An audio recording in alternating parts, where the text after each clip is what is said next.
400 বছরের পুরনো কুলিক বন্দরঘাটের পুজো আজও উত্তর দিনাজপুরের রায়গঞ্জের অন্যতম আকর্ষণ। 1953 সালে কুলিকের ভয়াবহ বন্যায় পুজো বন্ধ হয়ে যায়। সেই সময় দুর্গাপুজোকে কেন্দ্র করে বন্দর এলাকায় মেলা বসত। দূর দূরান্ত থেকে বহু মানুষ সেখানে আসতেন। 500 বছরের পুরনো আদি দুর্গা মন্দিরটি প্রথমে ছিল টিনের চালা দিয়ে ঘেরা, পরে কংক্রিটের ঠাকুর দালান গড়ে ওঠে। এখানে দেবীকে পরানো হয় বেনারসি। মন্দির কমিটির সম্পাদক জানান, প্রাচীন মন্দিরে দেবী দর্শনে ছুটে আসেন বহু মানুষ। সকলেই এখানে দেবীর প্রসাদ পান। এখানে কোনো দেবীকে বাণিজ্য করতে বহু বড় বড় ব্যবসায়ীরা আসতো, বণিকরা আসতেন তাদের বজ্রা নৌকা নিয়ে। এখানে এসে তারা বাণিজ্য করতেন। বাণিজ্য করার পরে এখানে এই পুজোটা তারাই প্রতিষ্ঠা করেছে।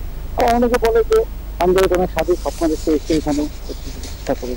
তো পুজোর আসল সেগুলো আমরা মুখে শোনা।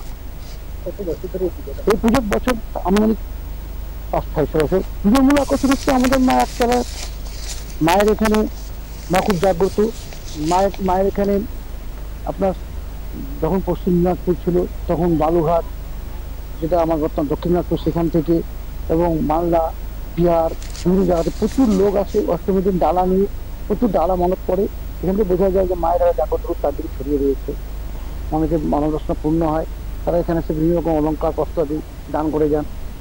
অঞ্জলি দিয়ে দিতে অষ্টমীর দিন এখানে রায়গঞ্জ ভেঙে পড়ে। প্রায় 5000 লোক অঞ্জলিতে এখানে উপস্থিত হয়।